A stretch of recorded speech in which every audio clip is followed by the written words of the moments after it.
I found out about the transfer on a rainy Tuesday morning. No call, no email. Just a notification from the bank, quietly alerting me that my trust account had been closed. Not depleted, not stolen, closed. When I called, the bank rep sounded more confused than I was. It was authorized by a co-trustee, he said, stumbling over the legal jargon. A woman named Marissa King, relationship listed as wife. My throat tightened. My name's Daniel. I'm 42, I work in IT infrastructure consulting, and I had been married for 6 years, or at least I thought I had been. Marissa and I had no kids, no shared property except our home, and certainly no joint access to my trust fund. That money was supposed to be off limits. My grandfather set it up when I was 10. It was the kind of old-school wealth that comes with quiet expectations. Never touch it unless you truly need it. I never had. I sat there in my car outside the office, staring at the transaction history. It was all gone. Every dollar. Moved into an account I didn't recognize under her name. The oddest thing was how calm I felt. Like my body knew this moment had been coming, and now that it had arrived, it didn't need panic. It needed stillness. It needed me to watch. I didn't go into work that day. I drove aimlessly for hours instead. It wasn't the money, not really. I mean, yes, it was a significant amount, over 7 figures, but it was more what that money meant. It was security. It was history. It was proof that my family through generations believed in me, and she had taken it like a purse off a diner seat. When I finally walked through the front door that night, she didn't even look up from her phone. "You okay?" she asked, casual. Not a hint of guilt in her voice. I nodded. I don't know why I nodded. Maybe I needed to see it all a little longer, how far she'd go if she thought I didn't know. That night I lay awake next to her, my back turned. Her breathing was even. Mine wasn't. I remembered something my grandfather told me when I was 16, sitting on his back porch after I crashed his old Jeep. People will always show you who they are when they think there won't be consequences. Watch long enough and you'll see everything. I was about to see everything. I just had to keep my eyes open. I wasn't born into wealth in the way people imagine. There were no mansions, no designer clothes growing up. My grandfather was the one who made something of the family name. Old school money from real estate and industrial holdings. He believed in putting things away for the future. My father squandered most of his own inheritance, but Grandpa saw something different in me. He liked that I fixed things, paid attention, stayed quiet in meetings when I was younger. So when he passed, the trust fund skipped a generation and landed in my name, bound tightly by legal strings. I wasn't to touch it until 35. I never did. Not a cent. What I built for myself was modest, but steady. I worked my way through the corporate ladder in IT, started with late-night help desk shifts, slowly moved into systems integration, eventually became a consultant. I wasn't flashy, but I was good, reliable. I spent 18 years learning every layer of how companies tick, from the inside out. My clients trusted me. So did my team. The kind of guy people called when they didn't want surprises.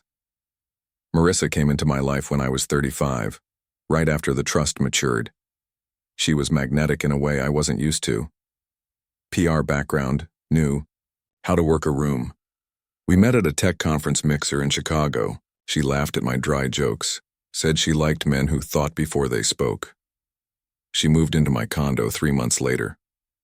I thought I'd hit some kind of quiet jackpot. At first, she was supportive, asked me about my clients, helped decorate my office, even made peace with my late-night system patches. But over time, things shifted. She didn't like that I kept the trust separate, said it felt like I didn't fully trust her. I tried to explain that it wasn't personal, just a family structure, nothing to do with us. She smiled, said she understood, and yet the comments kept coming. Little digs, jokes at dinner. What's the point of having money if you live like you don't? Still, I brushed it off. She was just being honest, right? Looking back, there were red flags. She started taking solo vacations and said they were just for mental resets. She got close to one of her old coworkers again, A guy named Blake, who she said was like a brother. I never pressed. I wasn't the jealous type. I believed that trust should mean freedom. In hindsight, I think she counted on that. One night she came home after midnight smelling like a hotel bar. Said she lost track of time with clients. I nodded. She poured herself a glass of my grandfather's scotch, toasted to future plans, and disappeared into the shower. That night I checked the trust documents again. Just something about her tone. It stuck with me, and for the first time I noticed a clause I'd forgotten.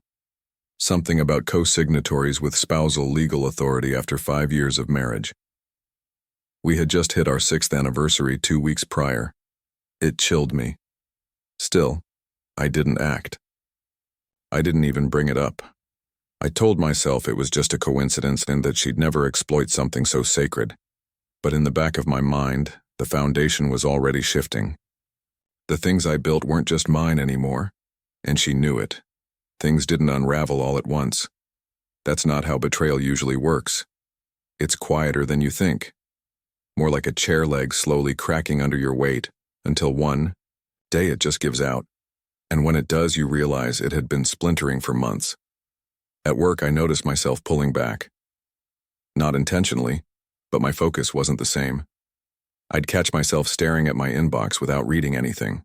My clients started looping in other consultants, not because I'd failed, but because I stopped volunteering solutions before they asked. I was distracted, trying to piece together whether my own wife had maneuvered her way into my trust like it was a game of Monopoly. At home, the coldness was creeping in, but not in obvious ways. Marissa started locking her phone. She never used. 2. She'd leave it face down during dinner, always on silent. She changed the password on our shared laptop. When I asked why, she laughed and said, "You're getting paranoid, Dan. It's just work stuff." I remember sitting on our back deck one Saturday morning, the same place I used to drink coffee with her before the world woke up. She came out in workout clothes, earbuds in, and jogged right past me without a word. That was the moment I realized something had shifted irreversibly. I was no longer her partner. I was just the man funding the scenery. Then came the discovery. And it wasn't even that dramatic. Just a routine security audit I was doing, for a client. I was testing a digital vault software, same kind used in corporate finance circles, and remembered that Marissa once mentioned setting up something similar just in case we ever got hacked. I'd dismissed it at the time, but now, curiosity had teeth. I found the old cloud storage link on our shared drive, buried deep in an unmarked folder. It was synced with an external email, not her work one, not her personal one. Something anonymous. Inside the vault were PDFs of wire transfers, lawyer correspondences, a forged amendment to the trust dated 6 months earlier. And worse, copies of my signature, scanned and used. Someone had forged legal consent. The name on the document? Blake, the same just a friend Blake from her PR firm. I stared at the screen for a long time. My hands didn't shake. My heart didn't race. I just felt hollow, like someone had reached into my chest and scooped out the last part of me that still believed people meant what they said when they vowed to love you. That night, I said nothing. I made dinner. She ate half of it, scrolling through her phone. I asked how work was. She said exhausting. Then she kissed my cheek and went to bed early. I stayed up staring at the fireplace. Something my grandfather once said came back to me. Silence isn't weakness, Daniel. It's strategy. And for the first time in my life, I understood exactly what he meant. They weren't just pushing me out of my own marriage. They were dismantling the life I built brick by brick while smiling in my face. But I wasn't going to shout. I wasn't going to beg. I was going to let them finish the demolition. Then I'd rebuild, right on top of their ashes. I came home from work on a Thursday and found the closet half empty. Her side, the dresses, the makeup drawer, the perfume she used too much of, all gone. No note, no dramatic goodbye, just absence. I stood there, holding a silk blouse she'd left behind on the floor. Not even folded. like the 6 years we spent building a life. Together meant less than one of her spin classes. That night she finally texted. A single message. I need space. Please don't make this harder than it is. I didn't reply, not because I didn't want to, but because there was nothing left to say. She had already made it harder, in the quiet, calculated way people do when they're making moves, behind your back. And I'd already learned that responding only gave her more to manipulate. So I didn't. 3 days later, I got a call from a lawyer. Not mine, hers. He was reaching out to begin an amicable separation. Amicable. The word tasted like rot. He spoke in smooth legal tones, asked if I'd be open to discussing the home, the vehicle titles, a few of the joint accounts we barely used. Then casually, he added, and of course the matter of the trust asset reallocation. Marissa has documentation she believes entitles her to a portion. I didn't respond immediately. I just asked, are you aware the trust has already been emptied? There was a pause, a real one. Then he muttered, I'm not authorized to speak to that. I almost laughed. It became clear that she wasn't just leaving, she thought she had won. She thought she could rob me blind, walk away with my family's legacy, and still present herself as the victim of a cold, distant husband who never shared anything. She'd rewritten the story already, and in her version she was entitled. She was owed. What came next didn't surprise me. She filed for divorce a week later. Quietly, through the same lawyer, cited irreconcilable differences. I let it go, uncontested. In the following weeks, I watched the narrative shift around me. Mutual friends stopped calling, her social media filled with subtle digs, starting fresh, choosing peace, and once, a picture of her and Blake at some wine bar with the caption, "Sometimes you end up where you were always meant to be." Let her have it. I wasn't going to fight in public. I wasn't going to defend myself to people who never asked for my side, because I had something better. I had receipts, I had digital trails, and most importantly, I had time. See, what she didn't realize was that by forging my signature, by impersonating a co-trustee and laundering funds through a third party, she hadn't just stolen, she'd committed multiple felonies, the kind of crimes that don't get smoothed over with a good lawyer and a tearful apology. But I didn't confront her. I didn't threaten. I didn't even warn her. I just filed my own paperwork, quietly, precisely. And then I waited. The best part about working in IT is knowing where everything lives. The files, the metadata, the fingerprints people don't know they leave behind. It took me less than 2 days to build a complete digital timeline of Marissa's betrayal. Every document, every forged email, every wire instruction, all of it logged with timestamps, IP addresses, user agents. And Blake? He wasn't just a co-conspirator. He'd used his corporate account to facilitate the fund transfer. Rookie. Mistake. I gathered everything into a secure drive and contacted a forensic accountant I knew through a client. I told him I needed quiet verification. No moves, no reports filed yet. He reviewed the materials and whistled low. You could bury them with this, he said. You want to go public? No, I replied. I want to go precise. Next came the lawyer. Not the type with billboards on the freeway, the quiet ones who used to work for the IRS or handle white-collar crime cases. He didn't flinch when I explained the situation, just nodded and asked how soon I wanted to proceed. I told him I wasn't in a rush. I wanted them to feel safe a little longer. Let them think they'd won. In the meantime, I stayed still. Went to work, showed up on time, answered emails. From the outside, I was just a guy going through a divorce. I even let her move forward with the settlement filings. She proposed selling the house, dividing assets, keeping things peaceful. Her voice in the mediation call was almost sweet. I said yes to everything, smiled, even thanked her. Then, right before the final paperwork was due to be filed, I had my lawyer send over the criminal complaint, not to her but to the district attorney, along with a detailed packet of evidence. It included the forged trust amendment, the account statements, even the emails between her and Blake where they joked about hitting the jackpot. The complaint was airtight. The type of thing that makes even a well-paid defense attorney sweat. And because we'd waited, because I hadn't made a single move publicly, it blindsided her completely. The day she was served, she called me. First time in weeks. Her voice cracked before she said anything. "You're ruining my life," she whispered. "No," I said. "You did that yourself. I just stopped protecting you from it." Blake reached out too, through his company's legal team. They wanted to settle quietly, offered a number. We declined. Instead, we sent a copy of the complaint to his firm's compliance officer. He was terminated by the end of the week. As the legal process spun up, her world began to shrink. She was subpoenaed, her accounts frozen, her name on a list she never expected to be on. The same friends who once applauded her Instagram captions started falling silent. Turns out, poetic. Quotes hit different when they're read next to federal charges.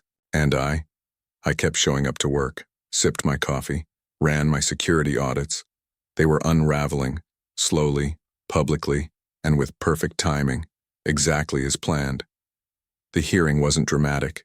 These things never are. No jury, no cameras, just a quiet courtroom on the third floor of a downtown building most people never notice. Marissa sat 3 rows ahead of me, flanked by her lawyer and a man I assumed was some kind of PR damage control. She didn't look back once. The charges were read without flair: identity fraud, financial manipulation, forgery, and conspiracy to commit theft. All federal, all stacked. Blake wasn't in the room. He had already taken a plea deal, flipped the second things got real. Coward, through and through. Marissa pled not guilty. Of course she did. That was her nature. Deny, deflect, disarm. But the evidence wasn't something she could flirt her way out of. Her lawyer tried the angle of mental strain, said she acted under emotional duress and blamed the pressure of a strained marriage. I didn't react. I wasn't there to win a moment. I was there to finish a war.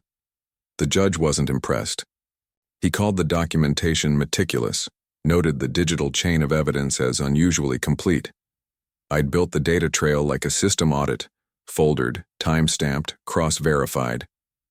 The judge said it felt less like a case of impulse and more like a coordinated breach of fiduciary boundaries. Translation: no sympathy. The fallout moved fast after that. Her bail terms included travel restrictions and asset freezes. Her employer put her on indefinite leave, then quietly let her go. The media caught a whiff once Blake's company filed a financial misconduct disclosure. A few online outlets ran it. Nothing sensational, just enough for her name to become clickable in the wrong way. That's when the apologies started. Not from her. Never from her. But from the people who had taken her side so easily. Friends, colleagues. Even her sister emailed me saying she was shocked and disappointed and just wanted to make sure I was okay. I responded once politely, "Thanks, I am." But the real moment, the one that stays with me, happened 6 weeks later. I was getting coffee at a place near the courthouse. A man in a blazer stopped me. Mid-40s, looked vaguely familiar. "You're Daniel, right?" he asked. I nodded. "I was in the gallery, I saw everything. I just wanted to say, it was good. What you did. You kept your hands clean. That takes strength." I didn't know what to say, so I just nodded again. But later I realized something. That was the first time anyone had called it strength. Not luck. Not spite. Not revenge. Strength. Marissa tried one last move, a settlement offer through her attorney.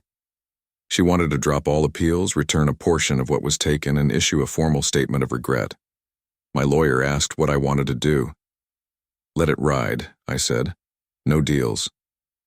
Because some lessons don't get to be rewritten. Some people have to learn in full view of the damage they caused. And I wasn't going to be the one to give her a clean exit. Not after what she did. Not after how far she went thinking I'd never fight back." The house felt quieter than ever when it was finally mine again. Not in a lonely way. Just clean. Still, like something toxic had finally burned itself out and all that remained was air I could breathe again. I replaced the curtains, painted the front door, gave away the couch she insisted on keeping. Every little change was a closing note to a chapter that no longer deserved a bookmark. The trust fund couldn't be restored, not fully, but with restitution ordered and Blake's cooperation flipping key accounts, I recovered a large chunk. More importantly, I reclaimed control. Not just of the money, of the narrative, of my space, of the quiet I used to love before it became a signal that something was wrong. People ask me sometimes why I never remarried, why I don't date much. I tell them I'm not bitter, just selective. Trust is a currency, and I spent a decade learning how cheap some people think it is. I won't make that mistake again. I still have the keycard to the bank vault she tried to access. I keep it in my drawer, not out of sentiment, but as a reminder. A small black plastic rectangle with no power anymore. She once thought it would open everything. Now, it opens nothing. Sometimes, I walk past the mirror in the hallway, and I hardly recognize the man looking back.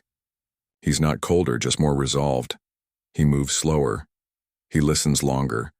He knows that silence can be a scalpel when wielded by someone who's done being fooled. I don't need revenge anymore. I don't need closure from people who never thought I deserved the truth. What I have now is better. Peace, clarity, and the knowledge that when it mattered most, I didn't become like them. I just let them burn. And then I walked away.